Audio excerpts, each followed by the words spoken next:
Hey guys, Gama Cancino here again at Rich Creek. Today we have a very special guest, Wilmer. He's our HVAC contractor. These guys just don't get enough credit. They basically have to make sure all your house is heating and cooling properly. Have to make sure they're meeting all their codes. And on top of that, they're installing all the exhaust fans, your vent hood. And so we got them today to talk a little bit on what's going on here at Rich Creek at the HVAC rough stage. Come join us. So today I have with me Wilmer. He's our HVAC contractor for many of our homes. Wilmer, can you tell us a little bit about yourself, what you do, how long you've been doing it? Yeah, for sure. Like he said, my name is Wilmer Martinez. I'm owner and founder of WM Heating and Cooling. I have been in this trade for almost a decade now. Luckily for us, we have been working for you for a little bit over a year now. Very happy with you guys, doing a great job. Thank you again for giving us the opportunity to work with you guys. And today we're going to be showing you a little bit of what the rough of the HVAC system will look, how it will work, some of the steps that we take to make it better. And I guess we'll start from there. Yeah, sounds like a good idea. Come on inside. All right. So how about we start up there because it's getting hotter, right? Yeah, for sure. And we can start checking the systems out, yeah, and we can come down. All right, cool. So we're here in the attic. Tell us a little bit about the ductwork here, what you're seeing. Yeah, for sure. Here in the city of Austin, you guys will be required with an R8 duct. R8 means that you have a 2-inch insulation. And that's a 2-inch for every big duct or small 2-inch duct? for every duct. You can get away with using R6 in the return side here in Austin, but we always do R8. Bigger insulation or better insulation will never hurt the system. It will actually be more efficient and work better for you guys. So that's one thing you do for quality. Even though the minimum is 6, you're going 8. Yeah, we always go above and beyond. Pricing difference of the R6 and R8 duct is not much, so we always use only R8. So I'm just looking here, like there's some smaller size ducts, some bigger size ducts. Can you tell us why maybe some of these are bigger? Usually you only have 1 or 2 returns per house. Depending on the contractor, some require an extra return duct in each room, others don't. So other contractors, what they do is they do a 2-inch gap underneath the doors. That way it serves like a return or transfer air to remove the humidity from the room. Here in Rivendale construction, what we do, we run a big duct to even a hallway, sometimes the living room, and then from there we branch to each room an extra duct. That way the humidity is directly into the system and the return system. So you mentioned humidity twice. Yeah. How important is humidity control here in Texas or just in general for your home? So the humidity here in Texas, you know, it's brutal. When you guys build or any contractor builds a house that is like spray foam, the house becomes like more humid because there is less oxygen inside the house. The way we control it is by bringing oxygen or fresh air from outside the house to the inside of the house, which that one is controlled by that damper right there behind you. Let me give you an example here. So when you do a spray foam house, there is less to no oxygen inside the house. That basically works as a refrigerator in your house. If you guys notice, when you pull the stuff out of the refrigerator, the plastic jugs or glass inside the refrigerator has a little bit of sweat into it. Yeah. So if we don't bring oxygen to a spray foam house, what's going to happen? You're going to start seeing your mirrors sweating, all the glass, sometimes even the walls. So in order to fix it, that's where we bring the fresh air. So it brings air from outside the house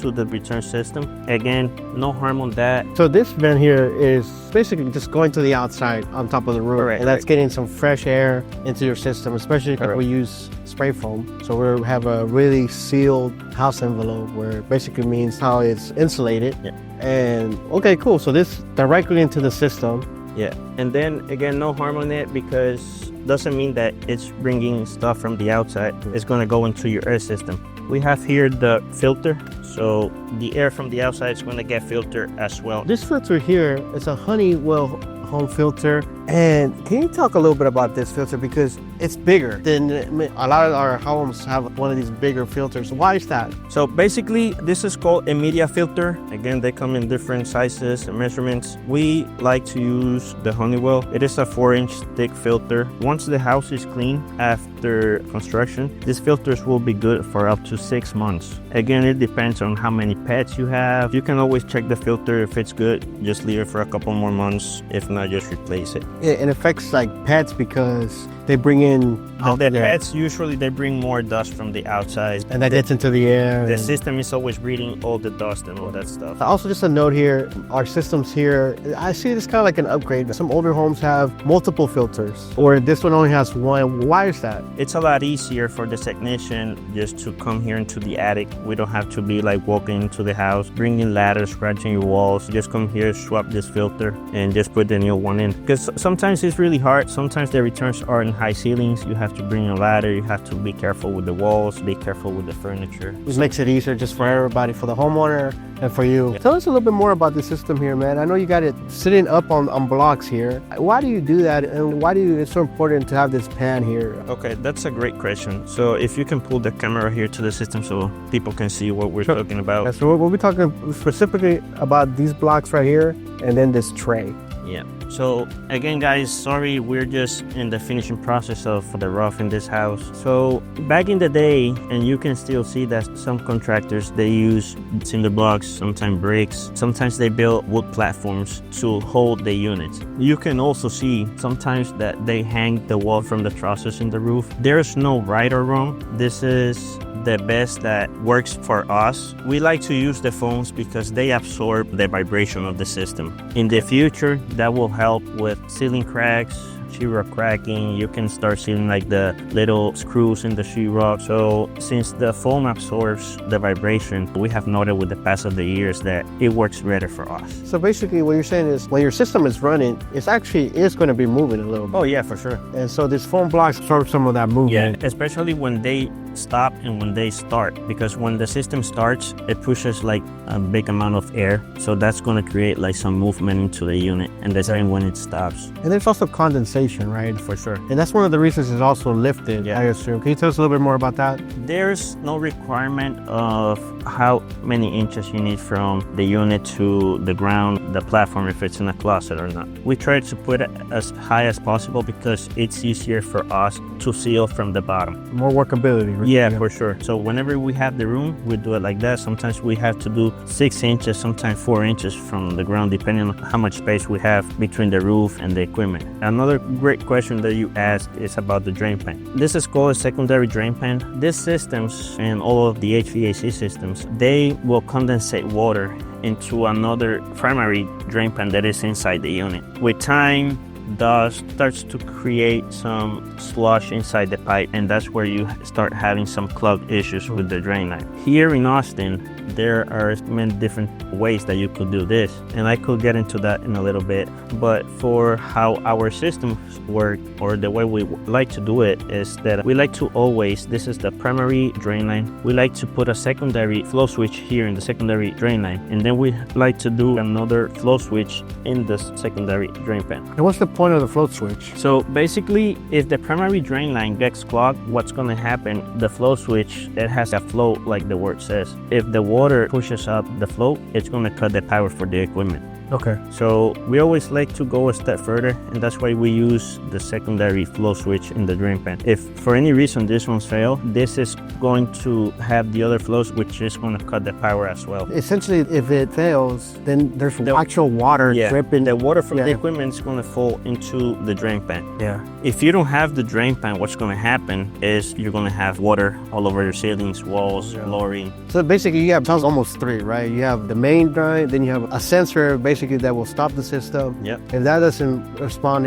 then this one on the pan will essentially stop it. But that's ultimately, you want to stop it because it also stops the water, right? Yeah, for sure. Because it's basically such an issue. Yeah. And let's fix it before, we move forward. Yeah. So there's a lot of different ways that people wire the flow switch. Sometimes they wire it just where the outside condenser will stop, but this one will keep running. The way we like to do it is we connect the flow switch directly to the thermostat. So what's going to happen whenever the flow switch has water, cuts the power of the thermostat, then you have a problem. It doesn't matter if you put batteries in the thermostat or whatnot. The thermostat might come on, but the system will not. Okay, cool. Yeah. One question I had, These have to get cleaned out every couple months as well, right? Yeah. What do you put in there? What do you recommend? A lot of people like to use vinegar, some to use bleach. So put it like here, right? This is the pipe where you can put some vinegar or bleach. Never use both because they create like a chemical reaction. How much do we put in there? You can put a couple of ounces, 4 or 5 every month or so during the summer. That helps to wash and clean. Okay. I always thought it was a smaller amount, but it's like a good amount in there. Yeah, pretty much. Awesome. And you talked a lot about like sealing, and I see some of this gray stuff here. It almost looks like tape, but you also have it around the ducts and the roof. What is that, and how does that help you? This is called sealant in our world. We call it mastic. It comes in different colors, gray, white, black. We like to use gray because it pretty much matches all the equipment. And then we always, if you see, we have like straight lines. We'll always tape around, make it look cleaner. Yeah, check this out. Right? He's really not exaggerating. Look how straight this line is of mastic, man. That's really good work. That almost looked like it came with it. Yeah. But you're applying that on site, right? Yeah, we applied that on site. It takes a couple more hours to tape and take the tape out, but I think that gives the unit a little bit more aesthetic. No, it looks good. Good quality work. You can really tell like you're doing good quality work just by the way you're sealing stuff. So the way this, you need to seal the ducts as well. This is something required nowadays in Austin. So the way that the duct is composed, it has an inner liner, then it has the insulation, and then it has this aluminum or foil around it. So the way that they are connected is in the inner liner. You put duct seal in it, you put the duct in the collar, then you strap it with a zip tie, then you roll insulation inside with the outer liner, and then you put another zip tie in it. In order to have a good seal, then you have to coat it with the duct sealant or mastic. That's something that is required here in Austin as well. That's the way to do it here. Yeah, I was just thinking here in Austin, and that's so important because it's so hot all the time, right? Oh yeah. You don't want any air escaping. No, not at all. Yeah. And again, pretty much the same as having some sweat inside the house. If you don't seal the outer liner here, you're gonna start seeing water coming out of the duct as well. That's gonna create some mold even inside the system. Yeah, that's actually a good tip too, because whenever you come up here to change your filter every 6 months, look at the ductwork. Make sure that you have Yeah, paint for sure. like that's gonna go a long way.